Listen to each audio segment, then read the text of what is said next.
চিকিৎসায় গাফিলতির অভিযোগে ফের মৃত্যু। এবার অভিযোগ উঠল জিবি হাসপাতালের বিরুদ্ধে।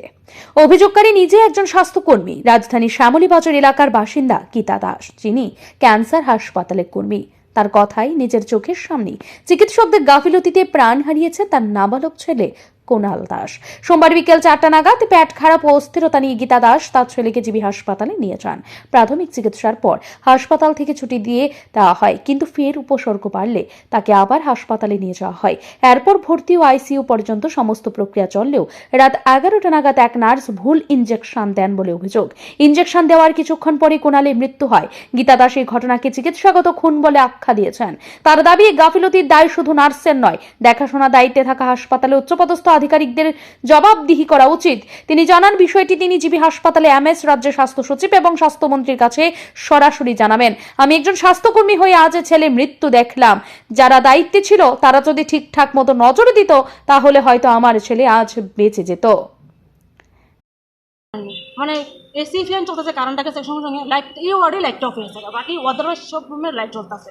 তখন আমরা কারেন্ট অফিসে তারা আসলে তারা কিছু কী হচ্ছে, কারেন্টটা ইয়ে নিয়েছে, তারা মোবাইলে ফ্ল্যাশ দিয়ে একটা পুশ করছে, প্লাস এই ডেনেসটা খুললে ওই সিলিন্ডার মানে সার্কিটটা কমা, আমি তো সামনে দাঁড়ায় রয়েছি, হ্যাঁ মুখ কুমারটা এরকম আছে লাগলে সিলিন্ডার মানে 2-3 ফুটা পড়ছে, সিলিন্ডার 2-3 ফুটা পড়তে পড়তে হেমনে করে হাস ইনজেকশনটা দেওয়ার পরে কি মনে হয়, মানে সিলিন্ডার তো প্রথম দিছে না, কি মনে হয় এটা কি ভুল ইনজেকশন? হ্যাঁ ভুল এটা ভুল দেওয়া হয়েছে, ভুল আমি তো কোন ভুল দেওয়া হয়েছে, কারণ ডিএনএস চলছে চলার সময়, হ্যাঁ কি ডিএনএস চলছে, আমি ইউটিউবের হসপিটালে আমি জানিয়ে দিই ডিএনএস চলার সময়, হ্যাঁ হাতটা সব মানে লড়ার হাত পা উঠেছে, দুনো পা উঠেছে, লড়াই করছে। আমি আবার গাওটাও দিয়ে দিবেন না, মাথাটা ঠিক করে দিচ্ছি, যে ডিএনএসটা করলে ওই 100 ml লাগাই না, 100 ml দেওয়ার পরে একটু মানে ফ্ল্যাশে দিচ্ছি, আমি ফ্ল্যাশের ওখানে এটা অবস্থা দেবো, তাই 2-3 পর দেওয়ার লগে মানে ফুটাটা পড়ছে, 2-3টা ফুটা পড়ছে, ইনজেকশনটা দিচ্ছে, তাও মোবাইলের লাইট ধরে, অথচ লাইট নেই, মোবাইল লাইট ধরে আসে, ফ্ল্যাশ দিয়ে সেটা মোবাইলের লাইট দেওয়া, ইনজেকশন দেওয়া হয়েছে, প্ল্যান দেওয়া হয়েছে, কি বেশি পড়ছে মেশিন না, আমার ধারণা হ্যাঁ তাহলে এটা ভুলেও করছে।